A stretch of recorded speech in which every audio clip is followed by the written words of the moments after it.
साई लीला, एक आध्यात्मिक सहवास.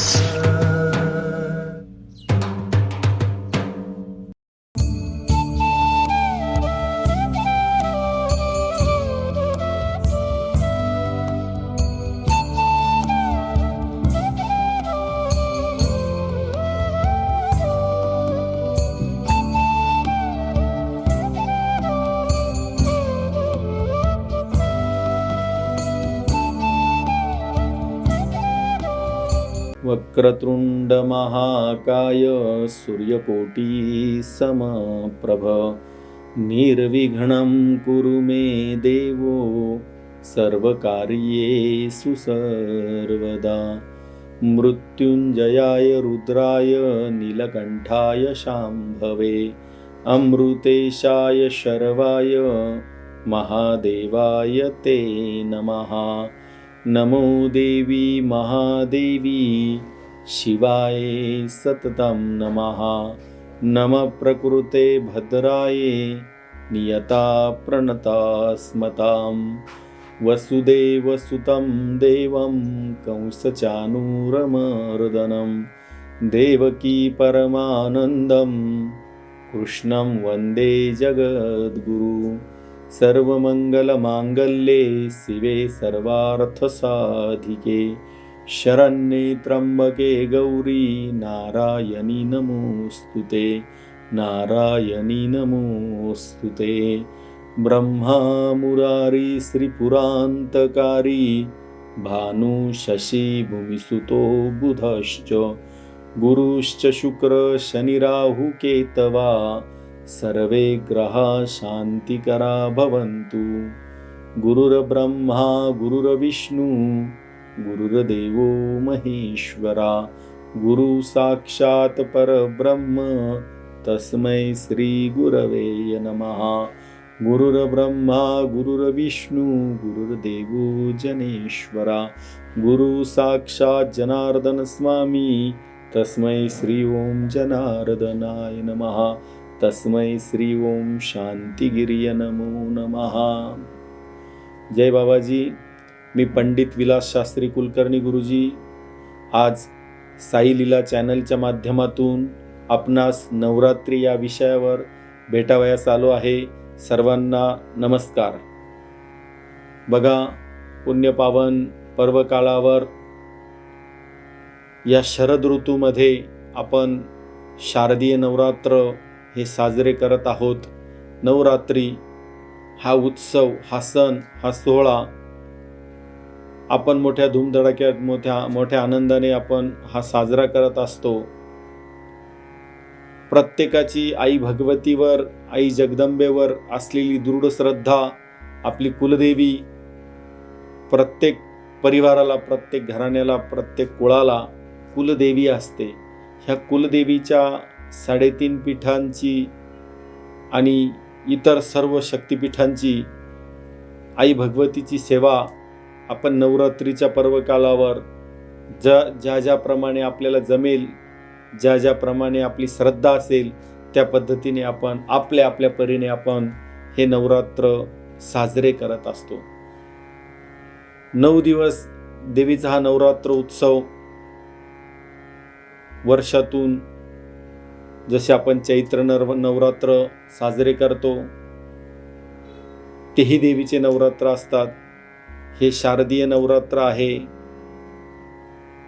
त्याचबरोबर खंडेराव महाराजांचे पंचरात्र जे चंपाषष्ठीच्या वेळेस आपण साजरे करतो तेही नवरात्र असतात. रामनवमीचे नवरात्र आहेत आणि आषाढ महिन्यात सुद्धा नवरात्र आहे. भगवान नरसिंहाप्रती सुद्धा नवरात्र साजरे केले जातात. असे वर्षातून जवळजवळ 5 वेळा आपण वेगवेगळ्या निमित्ताने, वेगवेगळ्या औचित्याने, वेगवेगळ्या पर्वकालावर आपण नवरात्र हे साजरे केले जातो. जी आपल्या कुलदेवता, कुलदेवीच्या प्रती सेवा करण्याचा, व्रतवैकल्य करण्याचा पर्वकाळ आहे. विशेष करून सगळ्यात प्राधान्यक्रमाने आपण जे नवरात्र साजरे करतो ते आश्विन नवरात्र, शारदीय नवरात्र आपण ज्याला म्हणतो, पूर्ण जगामध्ये, भारतामध्ये, महाराष्ट्रामध्ये मोठ्या उत्साहाने, आनंदाने हे शारदीय नवरात्र साजरे केले जातात. नवरात्र उत्सवामध्ये देवीने 9 दिवस 9 रात्री केलेल्या ह्या युद्ध पर्व काळावर प्रत्येकजण आपापल्या परीने देवीच्या प्रती श्रद्धेने व्रत वैकल्य करून आणि पुण्यबळ वाढवून एक शुभ शक्तीची, एक सकारात्मक लहरींची ताकद ह्या विश्वामध्ये वाढवण्यासाठी वेगवेगळ्या प्रकारचे विहित कर्म ह्या नवरात्रामध्ये करत असतात. आई भगवती, ज्या आई भगवतीला शक्तिबल प्रदान प्राप्त व्हावं, आपल्या आपल्या परीने आपण ह्या देवीच्या युद्ध पर्व काळामध्ये काहीतरी सेवा आपल्याकडून व्हावी या हेतूने प्रत्येक व्यक्ती, प्रत्येक माता भगिनी, नवे नवे सर्वच हे आई भगवतीचे नवरात्र आपापल्या परीने सेवा करून करत असतात. देवीची जे शक्तिपीठ आहे त्यांची सेवा, त्यांची तीर्थयात्रा आपल्याकडून व्हावी ह्या हेतूने हे व्रतवैकल्य केले जातात. जसं की महाराष्ट्रामध्ये 3.5 शक्तिपीठ सांगितले आहे, ज्याच्यामध्ये तुळजापूरचं तुळजाभवानी मंदिर, कोल्हापूरचं महालक्ष्मी मंदिर, माहूरचं रेणुका माता मंदिर आणि वणीगडावर आदिमाया शक्ती सप्तशृंगी माताचं हे शक्तिपीठ. अशा प्रकारे हे 3.5 शक्तिपीठ हे शास्त्रामध्ये सांगितलेले आहे. त्याचबरोबर असे अनेक प्रकारचे शक्तिपीठ भारतामध्ये आहेत.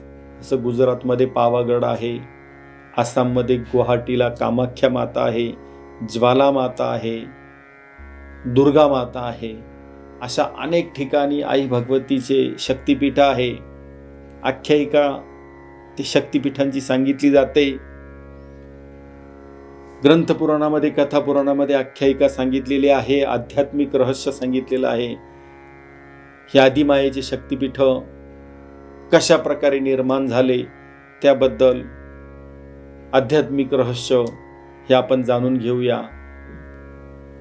की बघा, राजा दक्ष प्रजापतीला एकूण 28 मुली होत्या आणि 28 मुलींपैकी 27 मुलींचा विवाह झाला आणि 28वी जी मुलगी होती सती अर्थात पार्वती, ह्या सतीसाठी नारद मुनींनी स्थळ आणलं की भगवान विष्णू सोबत या सतीचा विवाह व्हावा असा प्रस्ताव नारद मुनींनी आणला. आणि हा प्रस्ताव आणल्यानंतर राजा दक्ष प्रजापतीला खूप आनंद झाला की भगवान विष्णू शिवाय माझ्या मुलीसाठी उत्तम वर कोण असू शकतो. आणि राजा दक्ष प्रजापतीने शब्द दिला की हे महर्षी नारद, आपण आणलेल्या प्रस्तावानुसार आपण आणलेले स्थळ जे आहे ते मला मान्य आहे आणि माझ्या मुलीचा विवाह मी भगवान विष्णू बरोबर करेल असा तुम्हाला शब्द देतो. इकडे राजा प्रजापतीने वचन दिलं, शब्द दिलं, पण सतीच्या मनामध्ये काही वेगळं होतं. सतीला असं वाटत होतं की माझा विवाह हा महादेवासोबतच झाला पाहिजे, महादेव माझे पती व्हावे अशी इच्छा सतीची होती. आणि वडिलांनी घेतलेला निर्णय न आवडल्यामुळे, वडिलांनी दिलेले शब्द न आवडल्यामुळे, मनात तिच्या वेगळं असल्यामुळे, मनात सतीच्या महादेव असल्यामुळे तिने एका सखीला, एका मैत्रिणीला सोबत घेतलं आणि जंगलामध्ये एका गुहेत जाऊन ती तपश्चर्या करत बसली. अनेक वर्ष त्या जंगलामध्ये त्या सतीने तपश्चर्या केली आणि महादेव तिच्यावर प्रसन्न झाले आणि महादेवाने तिला आशीर्वाद दिला, वर दिला. काय वर तुला मागायचं माग असं सांगितल्यानंतर त्या सतीने सांगितलं की तुम्ही माझे पती व्हावे, महादेव माझा पती व्हावा, महादेव माझे पती व्हावे हीच माझी इच्छा आहे असं सांगितल्यानंतर भगवान महादेवाने तथास्तु म्हणून वर दिला आणि महादेव तिथून निघून गेले. आणि राजा दक्ष प्रजापतीला तपास लागला की माझी मुलगी भर जंगलामध्ये एका गुहेमध्ये तपश्चर्या करत आहे. राजा दक्ष प्रजापती तिचा शोध घेत त्या गुहेमध्ये आले आणि त्या ठिकाणी त्या राजा दक्ष प्रजापतीने त्या मुलीला भेटले आणि तिला सांगितलं, मुली तुझ्या मनात जर काही वेगळं होतं तू मला सांगायला पाहिजे होतं, अशा प्रकारे तू जंगलात का निघून आली? जर तुझी इच्छा आहे का महादेवाबरोबर तुझं लग्न व्हावं, महादेव तुझ्याशी लग्न करायला तयार आहेत, त्यांनी तुला तसा वर दिलाय, तुला त्यांनी आशीर्वाद दिलाय, तर हरकत नाही, आम्ही सन्मानपूर्वक तुझं लग्न महादेवाबरोबर लावून देतो, तू मुली घरी चल. असं म्हणून त्या सतीला तो राजा दक्ष प्रजापती घरी घेऊन आला. घरी घेऊन आल्यानंतर समारंभपूर्वक महादेवासोबत तिचं लग्न लावून दिलं. महादेवासोबत तिचं लग्न लावून दिल्यानंतर काही दिवसांनी काही ऋषीमुनींनी एक यज्ञ आयोजित केला होता आणि त्या यज्ञासाठी सर्व देवतांना आव्हान केलं आणि तिथे सगळेच देवदेवता उपस्थित असताना राजा दक्ष प्रजापती पण तिथं उपस्थित होता. तिथं महादेव पण आले आणि यज्ञामध्ये महादेव सहभागी झाले, राजा दक्ष प्रजापती सहभागी झाले. पण महादेवाने राजा दक्ष प्रजापतीशी जास्त संपर्क, जास्त आदर किंवा लक्ष दिलं नाही आणि मग या गोष्टीचा राग राजा दक्ष प्रजापतीला आला. त्याला असं वाटलं, मी तर महादेवाचा सासराच आहे, त्यांच्या वडिलांसारखाच आहे, तर ते माझ्यासोबत असे का वागले किंवा असं नव्हतं वागायला पाहिजे. ह्या गोष्टीचा त्यांच्या मनामध्ये त्यांना राग आला आणि राग आल्यानंतर त्या राजा दक्ष प्रजापतींनी काही दिवसानंतर त्यांच्याही नगरामध्ये भव्य असं यज्ञाचं आयोजन केलं. भव्य असं यज्ञाचं आयोजन केल्यानंतर यज्ञासाठी सर्वच देवदेवता, राजे महाराजे सर्वांना त्या ठिकाणी बोलवण्यात आलं, परंतु महादेवाला त्या यज्ञाचं आमंत्रण दिलं नाही, महादेवाला त्या यज्ञासाठी बोलवलं नाही. ही बातमी नारद मुनींनी जाऊन माता पार्वतीला, माता सतीला सांगितली. नारायण नारायण नारायण करत जाऊन आणि महर्षी नारद हे माता सतीच्या समोर जाऊन उभे राहिले आणि म्हणाले, मातोश्री, तुमच्या पिताश्रींच्या इथं दिव्य असं यज्ञाचं आयोजन आहे, भव्य दिव्य असा यज्ञ चालू आहे आणि आपण त्या यज्ञाला गेले नाही का, आपल्याला आमंत्रण नाही का, वगैरे वगैरे नारद मुनींनी विचारलं. त्यावेळेस खरंच माता सतीला त्या यज्ञाविषयी काही कल्पना नव्हती, पण तिने नारद मुनींना सांगितलं की मला आत्तापर्यंत ह्या यज्ञाविषयी कुठल्या प्रकारची कल्पना नव्हती, पण बरं झालं तुम्ही सांगितलं, तुमच्या निमित्ताने मला माहीत झालं, ज्याच्या घरी कार्य असतं ते वेडं झालेलं असतं. माझ्या वडिलांचं माझ्यावर खूप प्रेम आहे, पण कदाचित ते विसरले असतील, हरकत नाही, कार्यावाल्याच्या लक्षात राहत नाही, पण तुम्ही आम्हाला निरोप दिला, आता आम्ही पुढचं नियोजन बघतो. असं म्हणून माता सती महादेवाकडे गेल्या, भगवान शिवाला भेटल्या आणि महादेवाला माता सतीने सांगितलं की माझ्या वडिलांची इथं दिव्य असं यज्ञ आयोजन आहे आणि सर्व देवादिकांना आमंत्रण आहे, त्याचबरोबर सर्व राजा महाराजांना आमंत्रण आहे. कदाचित मला असं वाटतं घाई गडबडीत ते आपल्याला आमंत्रण द्यायला विसरले आहे, पण आपण मनाचा मोठेपणा करू आणि आपण त्या यज्ञाला जाऊ. असं सती माता महादेवाला म्हणतात. महादेव सतीला समजून सांगतात की बिगर आमंत्रणाचं, आमंत्रण नसताना आपण त्या यज्ञाला जाणं कितपत योग्य आहे किंवा अनुचित वाटतं, मला ते योग्य वाटत नाही. तरीही माता सतीने हट्ट आणि आग्रह धरल्यामुळे त्या सतीला त्या ठिकाणी महादेवांनी सांगितलं की तुला जायचं तर तू जाऊ शकते, तुला आज्ञा असेल, तुला परवानगी असेल. असं सतीला परवानगी महादेवाने दिली आणि मग त्या ठिकाणी सतीला खूप आनंद झाला की किमान मला परवानगी मिळाली. नंतर आपण आपल्या पितृगृही, आपल्या वडिलांच्या घरी आपण गेल्यानंतर महादेवांना आमंत्रण करण्याचं नियोजन आपण तिथून करू, पण सद्यस्थितीमध्ये आपल्याला परवानगी मिळाली, मला परवानगी मिळाली, हे खूप झालं. असा आनंद मानून ती राजा दक्ष प्रजापतीच्या नगरीत आली. तिथं सगळं नगर सजलेलं होतं, सनई चौघडे वाजत होते, गुढ्या तोरणं उभारलेले होते, सगळीकडे आनंदमय असं वातावरण, सडा रांगोळी, गुढ्या तोरणं, सनई चौघडा, मंगलमय, भक्तिमय, पवित्र, आनंददायी असं वातावरण त्या ठिकाणी होतं. खूप उत्साह त्या वातावरणामध्ये होता. एक मोठा सोहळा आपल्या नगरीमध्ये संपन्न होत आहे. याच्यामध्ये सगळेच नागरिक, सगळे प्रजाजन मोठ्या आनंदाने, मोठ्या श्रद्धेने त्या ठिकाणी सहभागी झालेले होते आणि सगळे त्या ठिकाणी सहभागी असताना आपापल्या परीने यज्ञकर्म मध्ये सहभाग, जी जी सेवा मिळेल, जे जे काम मिळेल ते काम सर्वजण आपल्या आपल्या परीने त्या ठिकाणी करत होते. खऱ्या अर्थाने यज्ञ संकल्पनाच अशी आहे की कोणी एक व्यक्ती तो यज्ञ करतो असा यज्ञ असत नाही, किंवा यज्ञ संकल्पना तशी नसून सर्व मिळून केले जाणारं कर्म, सगळ्यांच्या सहभागाने होणारं कर्म, सगळ्यांच्या सेवेने होणारं कर्म म्हणजे यज्ञ कर्म.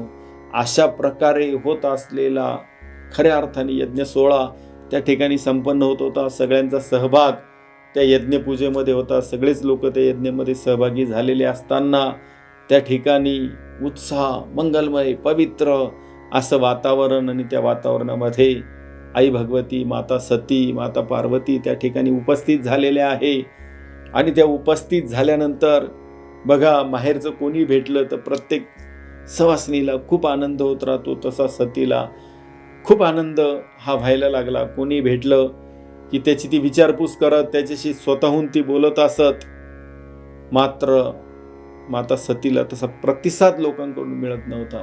ज्याला भेटलं त्याला ती विचारायची, भाऊ कसे, अण्णा कसे, तात्या कसे, आप्पा कसे, मावशी, काकू तुम्ही कशा आहात, अशा प्रकारे विचारणा करत करत गावामध्ये माता सती राजदरबाराकडे, राजमहालाकडे हळूहळू पुढे निघाली. अनेक लोकांना भेटली, अनेक ओळखीचे लोक भेटले, पण कोणी नीटसा प्रतिसाद तिला दिला नाही.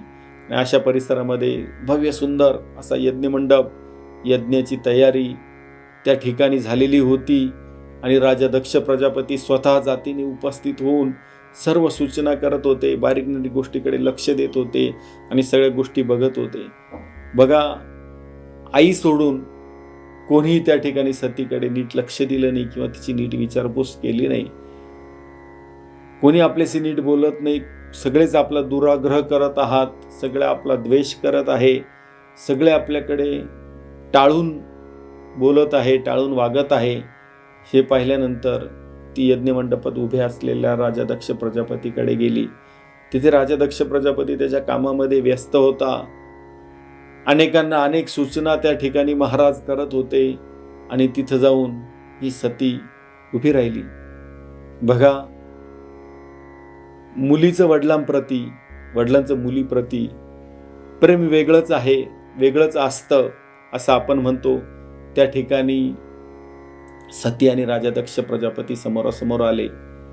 मुलीला बापाचा खूप कनवळा आला आणि जाऊन प्रजापतीच्या गळ्यात मिठी मारली आणि रडायला लागली. बघा, पितृभेटीचा आनंद झाला. त्या आनंदाचे अश्रू तिच्या डोळ्यातून वाहू लागले. तिला खूप वडिलांना भेटल्याचं समाधान त्या ठिकाणी झालं. खूप प्रेम माता सतीचं तिच्या वडिलांवर, राजा दक्ष प्रजापती महाराजांवर होतं. वडिलांना भेटली, डोळे पुसले आणि ती म्हणाली, पिताश्री, खूप सुंदर असं आयोजन आपल्या ह्या महानगरीमध्ये या ठिकाणी यज्ञाचं झालेलं आहे. सगळी तयारी चोख आहे. मी सगळीकडे परिक्रमा करून आले. खूप सुंदर, खूप छान नियोजन आपल्या इथे या ठिकाणी आहे. आनंद वाटला, प्रसन्न वाटलं. अभिनंदन. चांगली संकल्पना, चांगला विचार यज्ञ करण्याचा ह्या पर्व काळावर अंमलात आलेला आहे आणि आपल्या घरी सुंदर असा यज्ञ होत आहे. या पवित्र मंगलमय वातावरणामध्ये एक विशेष अशी ताकद, विशेष अशी अनुभूती आम्हाला या ठिकाणी येत आहे, असं माता सती राजा दक्ष प्रजापतीला म्हणतात. आणि सगळा विषय चर्चा पुढे जात असताना सहज सती मातेने पिताश्रींना सांगितलं की दादा, खूप सुंदर यज्ञाचं आयोजन केलं, सगळं काही छान आहे, सगळं नियोजन व्यवस्थित आहे, पण एक गोष्ट राहिली.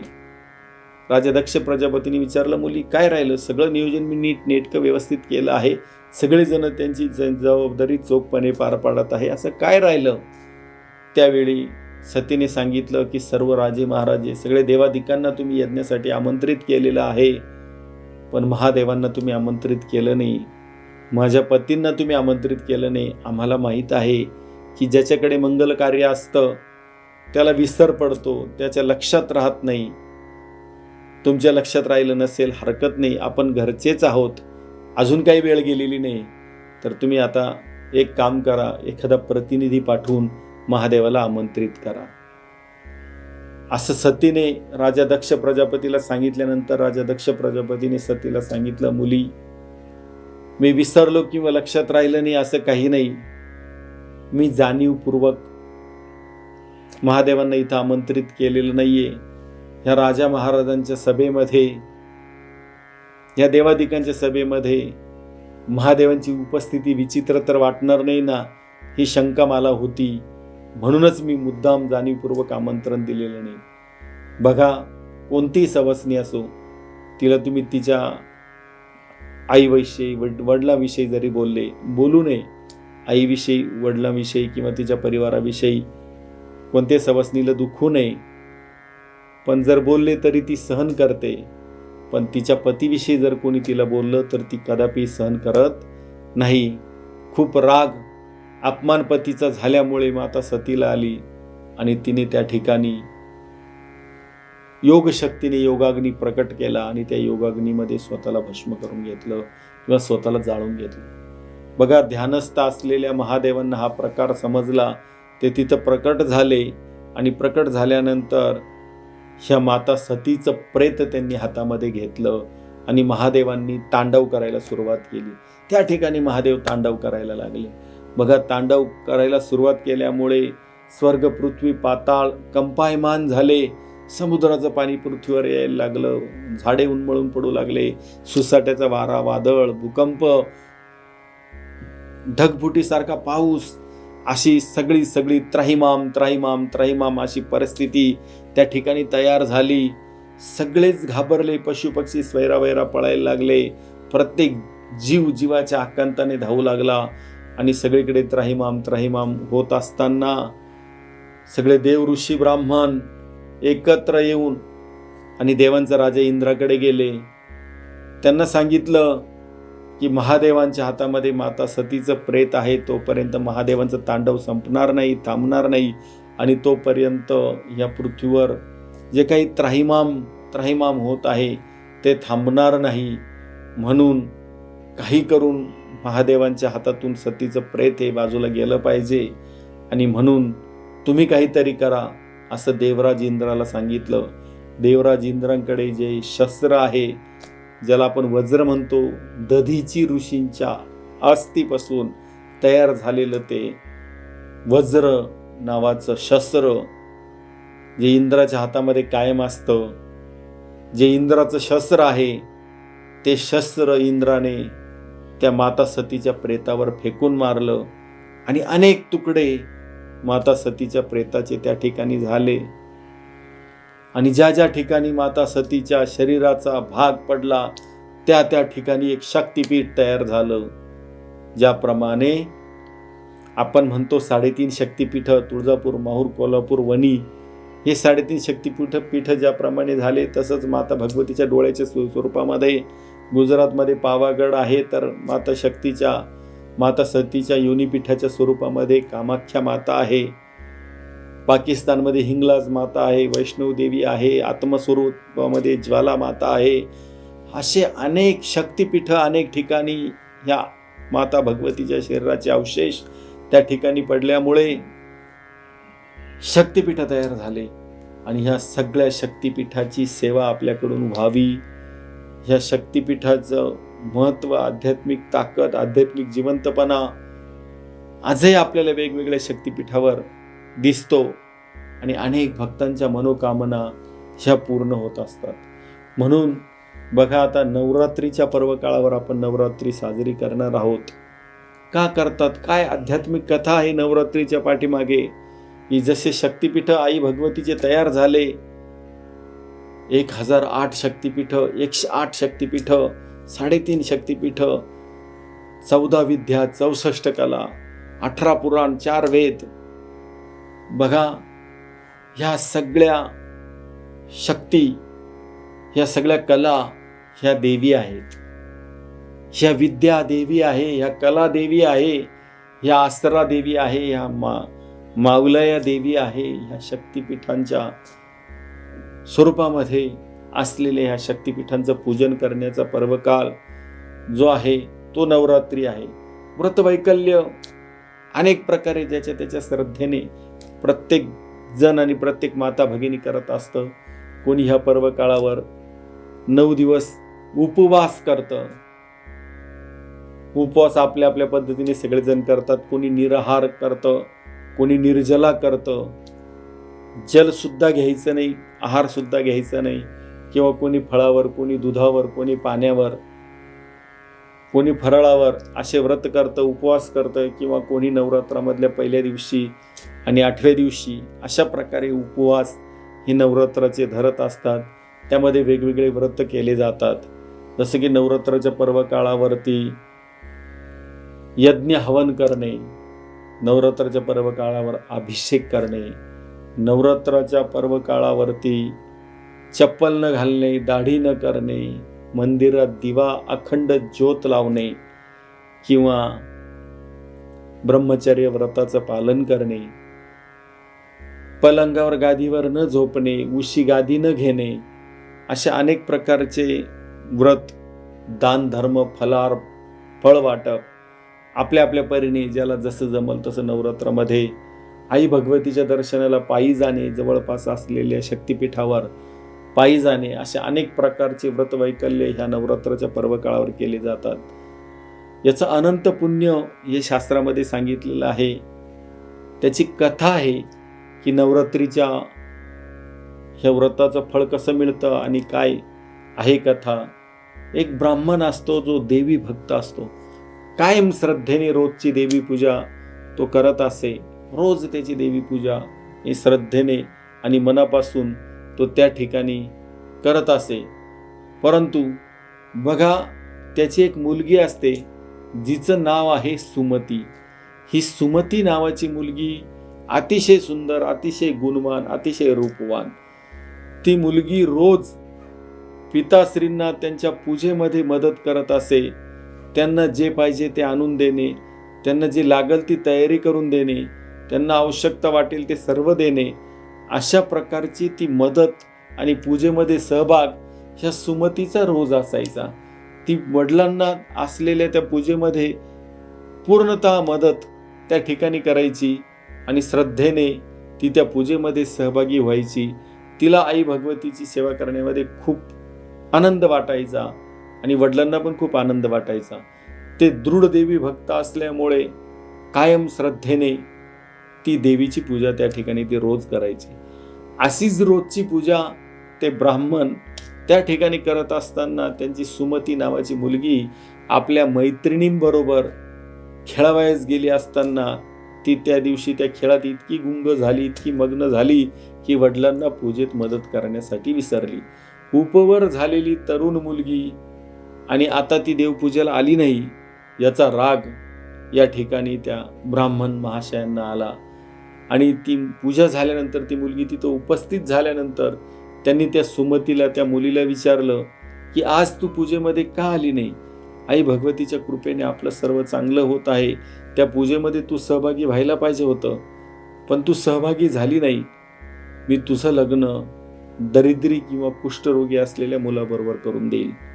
असं रागाने वडील बोलत असताना ती मुलगी, ती सुमती त्यांना म्हणाली की दादा, तुम्ही कोणाशीही, माझ्या सगळ्या जीवनाचा अधिकार तुम्हाला आहे.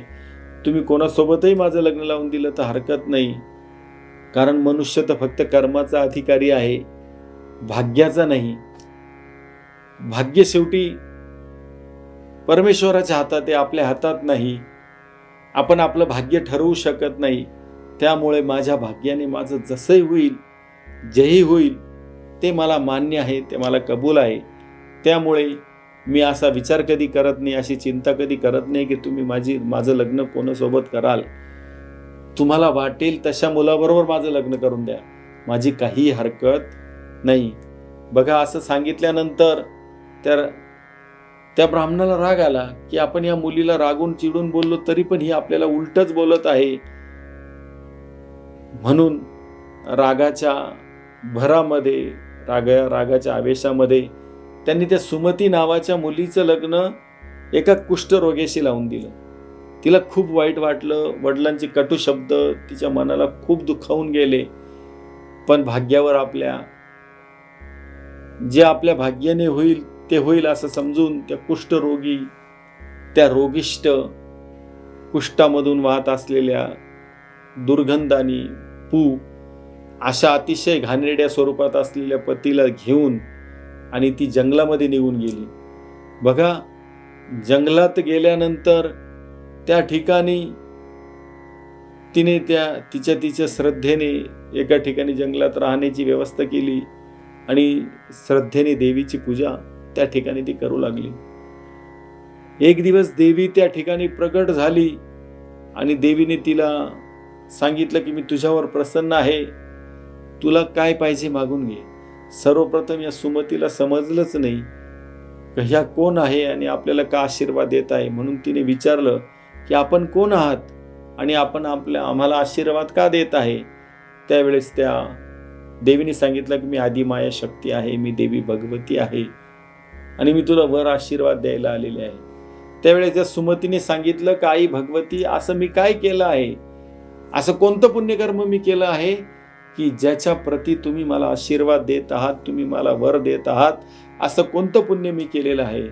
त्या ठिकाणी आई भगवतीने सांगितलं की मागच्या जन्मामध्ये तू एक भिल्ल होती आणि तुझा पती जो निषाद, तुम्ही दोघं आपलं जीवनक्रम करत असताना, जीवन जगत असताना त्या ठिकाणी तुझ्या नवऱ्याने त्या निषादाने चोरी केली आणि सैनिकांनी पकडून दोघांनाही बंदीशाळेत टाकले, कारागृहात टाकले. आणि त्या बंदीशाळेत कारागृहात टाकलेले असताना त्या ठिकाणी 9 दिवस तुम्हाला काही खायला दिलं नाही. कर्मधर्म संयोगाप्रमाणे 9 दिवस तुमच्याकडून तो उपवास घडला. ते नवरात्रीचे दिवस होते. ते 9 दिवस नवरात्राचे तुमच्याकडून उपवास घडला आणि त्या उपवासाच्या प्रभावामध्येच आपल्याकडून एवढं मोठं पुण्यकर्म झालं आहे. आई भगवतीचे हे वाक्य ऐकून सुमतीला अतिशय आनंद झाला. तिने देवीला नमस्कार केला आणि देवीला सांगितलं की आपण सांगता की मी काहीतरी मागावं, जर मला काही द्यायचंच असेल तर माझ्या कुष्ठरोगी पतीला बरे करा, त्यांचा आजार घालवा. आई भगवतीने सांगितलं तू 9 दिवस जे नवरात्राचे उपवास मागच्या जन्मी केले आहे त्याच्यापैकी एका दिवसाचं पुण्य तू या ठिकाणी अर्पण कर, तुझ्या पतीचा आजार बरा होईल, कुष्ठ बरे होतील. आई भगवतीच्या सांगितल्याप्रमाणे त्या सुमतीने संकल्प केला आणि नवरात्राच्या 9 दिवसाच्या उपवासाच्या पुण्यापैकी 1 दिवसाचं पुण्य आई भगवतीच्या चरणी अर्पण केलं आणि तिच्या पतीचे सगळ्या प्रकारचे कुष्ठ हे बरे झाले आणि त्या ठिकाणी सुंदर रूपवान असा तिचा तो पती दिसू लागला. बघा, सुमतीवर ज्याप्रमाणे आई भगवतीची कृपा झाली, सुमतीच्या पतीचं कुष्ठ बरं झालं, तो सुकुमार झाला आणि त्या सुमतीला देवी भगवतीने आशीर्वाद दिला की तुला आमच्या आशीर्वादाने सुंदर रूपवान गुणवान चारित्र्यवान सगळ्या कलांनी निपुण असा आयुष्यमान पुत्र प्राप्त होईल, असा आशीर्वाद या ठिकाणी आई भगवतीने त्या सुमतीला दिला. सुमतीच्या हातून मागच्या जन्मात अनावधानाने झालेल्या नवरात्राच्या उपवासाचं फळ म्हणून त्या ठिकाणी सुमतीला तिच्या पतीचं कुष्ठही गेलं आणि पुत्रप्राप्तीचं वरदान त्या ठिकाणी प्राप्त झालं. म्हणून बघा, नवरात्रीच्या उपवासाचं काय महत्त्व असेल, व्रताचं काय महत्त्व असेल, सगळीकडे पृथ्वीवर जो तो ज्याच्या त्याच्या पद्धतीने नवरात्रीचे व्रतवैकल्य हे करत असतो आणि सगळीकडे एक प्रकारच्या सकारात्मक दैवी लहरी निर्माण झालेल्या असतात आणि त्या पर्व काळामध्ये आपण केलेलं पुण्यकर्म, त्या काळामध्ये आपण केलेलं जे काही व्रतवैकल्य असेल त्याचं अनंतपटीने फळ आपल्याला मिळत राहतं. हे नवरात्र कसे करावे, नवरात्राची मांडणी कशी करावी, उपवास कसा करावा, व्रत कसा करावा, फलार काय करावं, ह्या गोष्टी आपण काळजीपूर्वक बघूया. नवरात्रीची मांडणी करताना बघा, ज्या ठिकाणी आपण नवरात्राची स्थापना करणार आहे ती जागा शेण गोमूत्र, शुद्ध जल, गंगाजल याने सारवून आणि सुचिरभूत करून घ्यावं.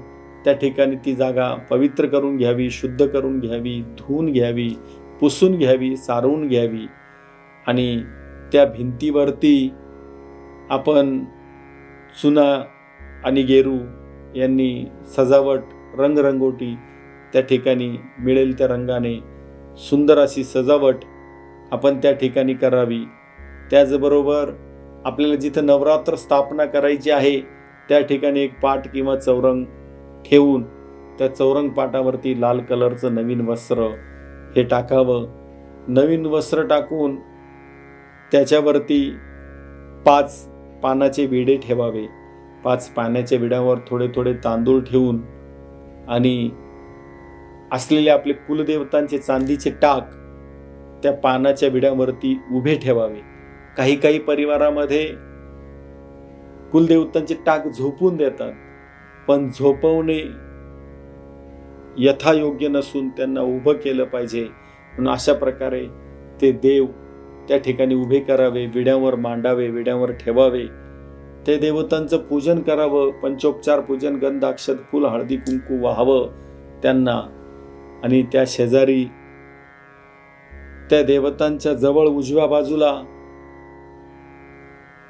एखाद्या पात्रामध्ये, एखाद्या भांड्यामध्ये गहू किंवा तांदूळ ठेवून त्याचा तांब्याचा कलश त्या ठिकाणी मांडावा.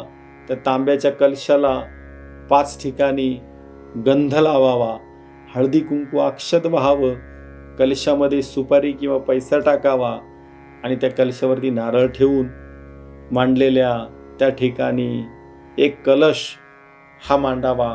त्या कलशामध्ये तीर्थजल वगैरे मांडून त्या कलशाचं पूजन करून सर्व तीर्थांचं आव्हान, सर्व तीर्थांनी त्या कलशामध्ये यावं अशी प्रार्थना करून तो कलश त्या ठिकाणी मांडावा.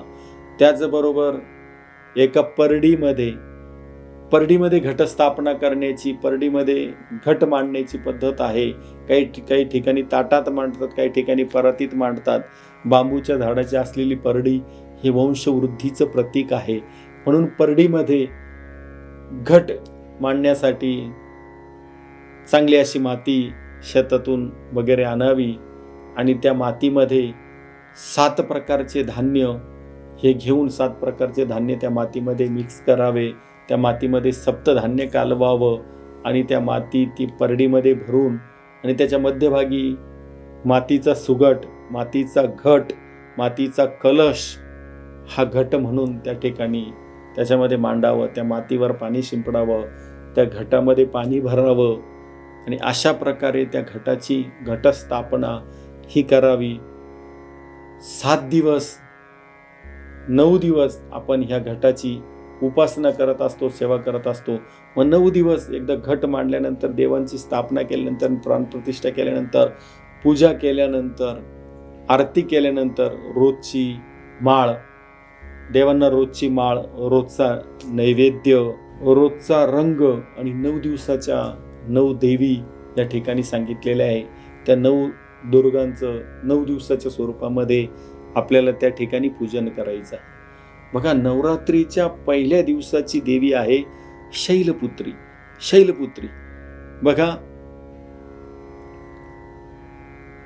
शैल राजाच्या पोटी शिलेपासून, शैल म्हणजे पर्वत, शिलेपासून, शिला म्हणजे दगड, शिलेपासून शैल पुत्री ही तयार झालेली पर्वताची कन्या, शैल राजाची कन्या किंवा शैलपुत्री म्हणून असलेल्या ह्या शैलपुत्री देवीची पूजा पहिल्या दिवशी या ठिकाणी केली जाते. ह्या देवीला नवरात्रीच्या पहिल्या दिवशी नैवेद्य जो दाखवायचा आहे तो गाईच्या तुपाचा नैवेद्य सांगितलेला. पहिल्या दिवशी गाईच्या तुपाचा नैवेद्य दाखवावा. देवीचा आवडता रंग पहिल्या दिवशीचा आहे सफेद. सफेद रंगाचं वस्त्र आपण देवीला परिधान करावा किंवा सफेद रंगाचं वस्त्र घरातील सर्वांनी, माता भगिनींनी सर्वांनी त्या दिवशी सफेद रंगाचं वस्त्र परिधान करावं. देवीचा रंग हा पहिल्या दिवसाचा सफेद असणार आहे आणि सफेद रंगाचं वस्त्र धारण करायचं. देवीला गाईच्या तुपाचा नैवेद्य त्या दिवशी दाखवायचा. त्याचबरोबर देवीला जी माळ आहे, बऱ्याच परिवारामध्ये पहिल्या दिवशी नागवेलीच्या पानांची माळ घालण्याची पद्धत आहे. पहिल्या दिवशी नागवेलीच्या पानांची माळ घातली तरी चालते. परंपरा आपली असेल नागवेलीच्या पानाची तर नागवेलीच्या पानाची माळ घालायची. देवीला सफेद रंग त्या दिवशी आहे म्हणून सफेद फुलांची माळ आपल्याला ती त्या ठिकाणी घालायची आहे. म्हणून सेवंती किंवा सोनचाफा अशा प्रकारे जे काही सफेद फुलं असतील त्या सफेद फुलांची माळ आपण देवीला त्या ठिकाणी अर्पण करायची आहे. देवीला असं तुपाचं नैवेद्य, सफेद वस्त्र, सफेद फुलं अर्पण केल्याने उत्तम असं आरोग्य आपल्याला प्राप्त होतं. त्याचं फळ आहे आरोग्य. म्हणून पहिल्या दिवशी शैलपुत्री देवीसाठी तुपाचा नैवेद्य, सेवंतीची सोनचाफ्याची फुलं आणि गाईच्या तुपाचं नैवेद्य आणि सफेद रंगाचं वस्त्र हे आपण प्रदान करावं, हे अर्पण करावं, हे समर्पण करावं. दुसऱ्या दिवशीची देवी आहे देवी ब्रह्मचारिणी. बघा, ब्रह्मचारिणी देवीसाठी साखरेचा नैवेद्य सांगितलेला आहे. साखरेचा नैवेद्य त्या दिवशी आपण देवीला दाखवायचा आहे. साखरेचा नैवेद्य दाखवल्याने आरोग्य प्राप्ती त्या ठिकाणी आरोग्य उत्तम राहणार आहे, निरोगी राहणार आहे. साखरेचा नैवेद्य दुसऱ्या दिवशी दाखवायचा. देवीचं वस्त्र त्या दिवशी लाल आहे. लाल रंगाचं वस्त्र परिवारातील सर्वांनी परिधान करावं आणि त्या दिवशी देवीला जी आपण माळ दुसऱ्या दिवशी घालणार आहे ते मोगरा किंवा तगर या फुलाची माळ आपण अर्पण करावी दुसऱ्या दिवशी. तिसऱ्या दिवशीची देवी आहे चंद्रघंटा. चंद्रघंटा या देवीचा नैवेद्य आहे दूध. दुधाचा नैवेद्य आपण त्या दिवशी दाखवावा. दुधाचा नैवेद्य देवीला दाखवल्यामुळे आपल्याला आनंद प्राप्त होणार आहे. दुःख आपलं जाणार आहे, पीडा आपली जाणार आहे, आनंद आपल्याला त्या ठिकाणी प्राप्त होणार आहे. निळ्या रंगाचं वस्त्र त्या दिवशी परिधान करायचं आहे. सर्वांनी निळ्या रंगाचं वस्त्र परिधान करावं. दुधाचा नैवेद्य देवीला दाखवावा. माळ त्या दिवशी गोकर्ण किंवा कृष्ण कमल ह्या निळ्या रंगाच्या फुलांची माळ आपण देवीला त्या ठिकाणी अर्पण करायची आहे. तिसऱ्या दिवशीची माळ हे गोकर्ण किंवा कृष्ण कमल अशी त्या ठिकाणी सांगितलेली आहे. चौथ्या दिवसाची देवी आहे कुष्मांडा. कुष्मांडा मातेसाठी मालपोहेचं नैवेद्य सांगितलेलं आहे. नैवेद्य मालपोहेचा दाखवायचा. मालपोहेचं नैवेद्य देवीला समर्पण केल्याने, अर्पण केल्याने बुद्धी वाढेल, बुद्धी देवी आपल्याला देईल, बुद्धीमध्ये आपल्या वाढ होईल, प्रगती होईल. आणि अशा ह्या कुष्मांडा देवीसाठी त्या दिवशी पिवळे वस्त्र परिधान करायला सांगितलेले आहे. पिवळे वस्त्र परिधान करायचे आणि फूल जे आपण माळीसाठी वापरणार आहे ते आबोली, तेरडा, अशोक किंवा तिळाची फुलं अशा प्रकारे पिवळ्या रंगाची फुलं आपण देवीला कुष्मांडा मातेला त्या ठिकाणी चौथी माळ म्हणून अर्पण करणार आहे. पाचव्या दिवशी स्कंद माता नावाची देवी आहे. स्कंद मातेसाठी केळीचं नैवेद्य सांगितलेलं आहे. केळीचं नैवेद्य देवीला दाखवायचं आहे. केळीचं नैवेद्य दाखवल्याने आपलं स्वास्थ्य चांगलं राहणार आहे, आपलं स्वास्थ्य व्यवस्थित राहणार आहे. ह्या देवीसाठी हिरव्या रंगाची साडी त्या दिवशी सांगितलेली आहे. त्या दिवशी हिरवा रंग परिधान करायचा आहे देवीसाठी पण आणि आपल्यासाठी. त्या पाचव्या दिवसाचा वस्त्राचा रंग हा हिरवा रंग सांगून पाचव्या दिवसासाठी आपली माळ असणार आहे बेलाची माळ. बेलाची माळ आपण त्या ठिकाणी देवीला पाचव्या दिवशी ही अर्पण करायची आहे. सहाव्या दिवसाची देवी आहे कात्यायनी. कात्यायनी मातेसाठी राखाडी रंगाची साडी त्या दिवशी सांगितलेली आहे. ग्रे कलर, राखाडी रंग, राखाडी रंगाची साडी आपण देवीला त्या दिवशी अर्पण करावं. देवीला मधाचं नैवेद्य त्या दिवशी दाखवायला सांगितलेलं आहे. मधाचं नैवेद्य देवीला दाखवल्याने कांती, त्वचेवर तेज हे येत असतं, तेज हे प्राप्त होत असतं. म्हणून मधाचं नैवेद्य त्या दिवशी दाखवावा आणि त्या दिवशी कर्दळीच्या फुलांची माळ ही देवीला घालायला सांगितलेलं आहे. कर्दळीच्या फुलांची माळ 6व्या दिवशी देवीला आपण त्या ठिकाणी अर्पण करावी. आणि 7व्या दिवसाची देवी आहे कालरात्री. कालरात्री मातेसाठी बघा गुळाचं नैवेद्य सांगितलेलं आहे. गुळाचं नैवेद्य आपण अर्पण करायचं आहे. गुळाचा नैवेद्य देवीला दाखवल्याने गरिबी ही जात असते असं सांगितलेलं आहे. गुळाचा नैवेद्य देवीला दाखवायचा आणि ते पात्रासहित ते गुळ आणि गुळाच्या नैवेद्याचं ताट हे ब्राह्मणाला दान करायला सांगितलेले. म्हणून गुळाचा नैवेद्य दाखवावा, त्याने गरिबी, दारिद्र्य हे जात असतं. आणि त्या 7व्या दिवसासाठी रंग सांगितलेला आहे नारंगी. नारंगी रंगाचे वस्त्र त्या दिवशी आपण कपडे परिधान करायचे आहे, नारंगी रंगाचे वस्त्र, आणि देवीला जी माळ आपण अर्पण करणार आहे ती माळ झेंडूची असणार आहे. झेंडूच्या फुलांची माळ आपण ती देवीला त्या ठिकाणी अर्पण करायची आहे. 8व्या दिवसाची देवी आहे महागौरी. महागौरी देवीसाठी नारळाचं नैवेद्य सांगितलेलं आहे. नारळाचं नैवेद्य दाखवायचं आहे. नारळाचं नैवेद्य दाखवल्याने काय होणार आहे, तर शत्रूचा नाश होणार आहे. शत्रूचा नाश होणार आहे. ह्या देवीसाठी त्या दिवशी मोरपंखी रंगाचं वस्त्र परिधान करायला सांगितलेलं आहे. आपण सर्वांनी मोरपंखी रंगाचं वस्त्र त्या ठिकाणी परिधान करावं.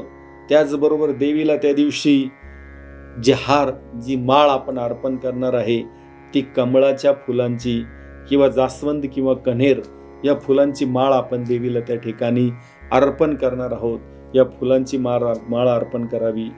महागौरी ही जी 8व्या दिवसाची जी देवी आहे, जिच्या कृपेने आपल्या शत्रूंचा नाश हा होत असतो. आणि 9व्या दिवसाची जी देवी आहे ती आहे सिद्धदात्री. सिद्धदात्री देवीसाठी तिळाचं नैवेद्य सांगितलेलं आहे. तिळाचं नैवेद्य देवीला तिळाचा नैवेद्य दाखवल्याने काय होईल, देवीला तिळाचा नैवेद्य दाखवल्याने मृत्यू भयाचा नाश होतं. मृत्यूचं भय राहत नाही, मृत्यूची भीती राहत नाही. मृत्यू भयाचा नाश त्या ठिकाणी होत असतो. देवीला आवडतं वस्त्र जे आहे ते गुलाबी आहे. गुलाबी वस्त्र त्या दिवशी परिधान करावं. 9व्या दिवशी गुलाबी वस्त्र परिधान करायला सांगितलेलं आहे. आणि त्याच दिवशी बघा सांगितलेले देवीला कुंकुमार्चन करावं. कुंकुमार्चन त्या दिवशी केलं पाहिजे की वेगवेगळ्या प्रकारच्या अर्चना केल्याने वेगवेगळ्या प्रकारचं फळ हे प्राप्त होत असतं. आणि म्हणून 9व्या दिवशी या ठिकाणी आपल्याला कुंकुमार्चन करायला सांगितलेले, म्हणून 9व्या दिवशी कुंकुमार्चन करावं. 7व्या दिवशी 8व्या दिवशी 7व्या माळीला 8व्या माळीला देवीला फुलोरा अर्पण करण्याची परंपरा हिंदू धर्मामध्ये अनेक परिवारामध्ये आहे. तर आपण भरणाच्या पुऱ्या, भरणाच्या सांजोऱ्या ह्या 25 किंवा 21 आपल्या कुलाचाराप्रमाणे तयार करून देवीला त्याचा फुलोरा हा 7व्या दिवशी अर्पण करतात. आणि 9व्या दिवशी उपवासाचं पारणं करतात.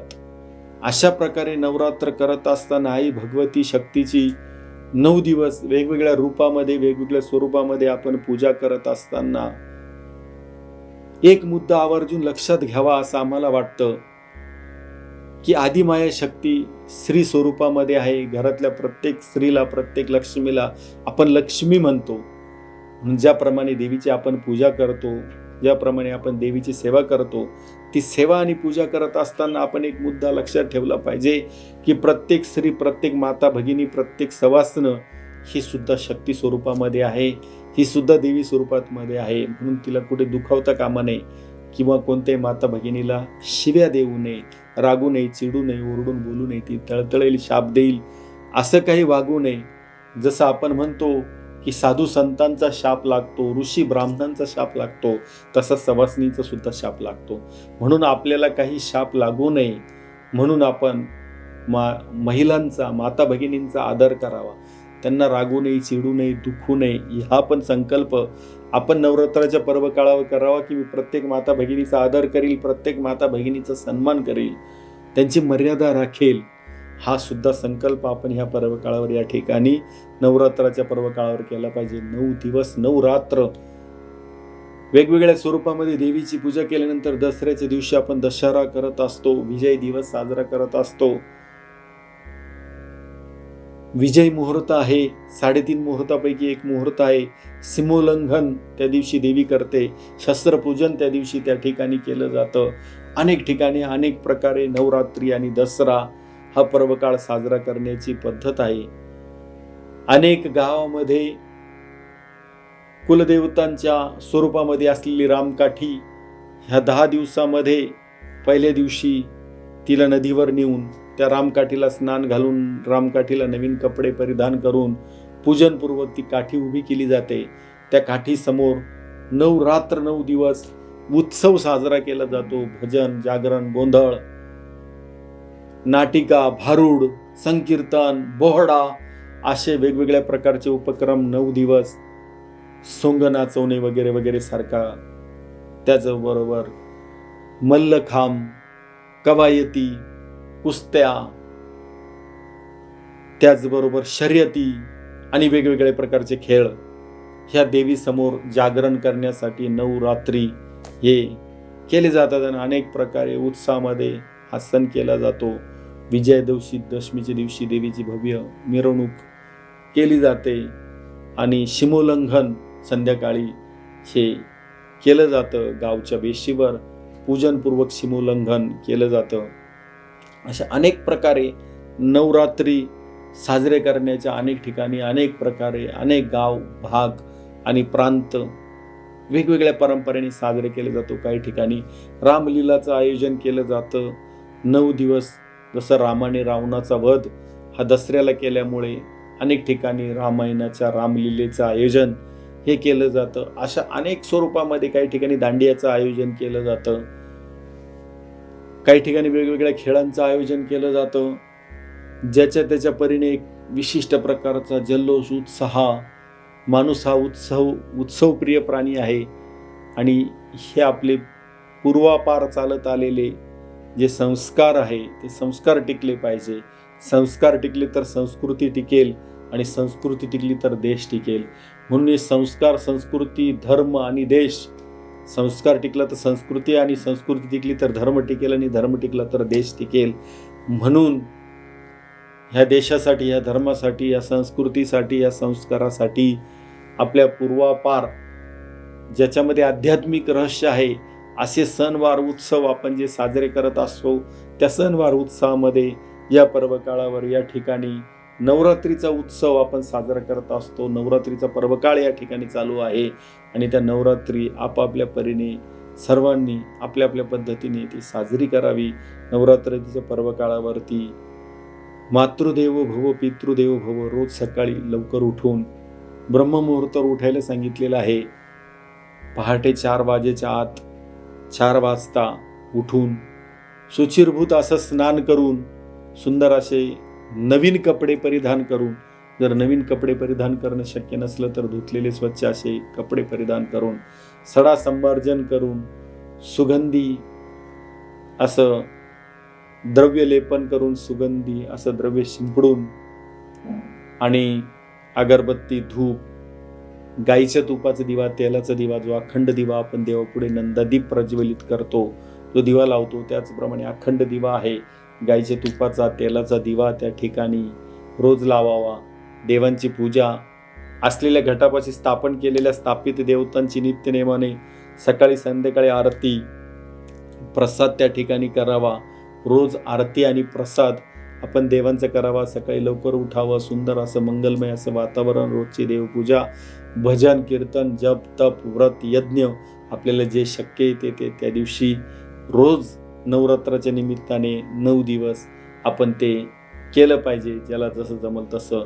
त्याचबरोबर कथा वाचन, कथा श्रवण, भागवत कथा असेल किंवा इतर ज्या ज्या काही धर्मग्रंथांचं वाचन आपल्याला या पर्व काळावर करता येईल.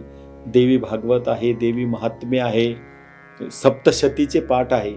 अनेक परिवारामध्ये ह्या नवरात्रीच्या पर्व काळावर सप्तशतीचे पाठ केले जातात. आपण आपल्या घरी सप्तशतीचे पाठ करावे. इतर ग्रंथाचं जे काही ग्रंथ असेल ते वाचावं. सप्तशतीचं विशेष महत्त्व नवरात्रामध्ये सांगितलेलं आहे. आई भगवतीने ती सप्तशतीची कथा ऐकण्यासाठी मार्कंडेय पर्वताकडे मान झुकवलेली आहे.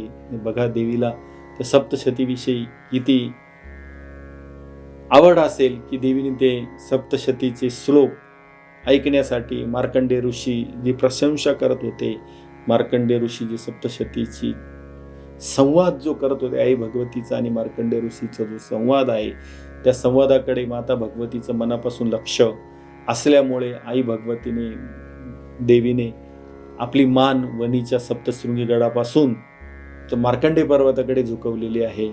म्हणून पहा, सप्तशतीचे पाठ या ठिकाणी या पर्व काळावर अनेक लोक हे करतात.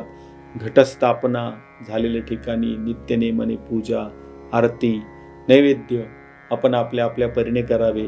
त्याचबरोबर 7व्या दिवशी किंवा 8व्या दिवशी कुमारिका पूजन सांगितलेले आहे. 9 कुमारिकांचं पूजन करावं. त्या 9 कुमारिकांना काही वाण, काही वस्तू ही भेट द्यावी. 9 कुमारिकांचं त्या पर्वकाळावर त्या ठिकाणी पूजन करावं.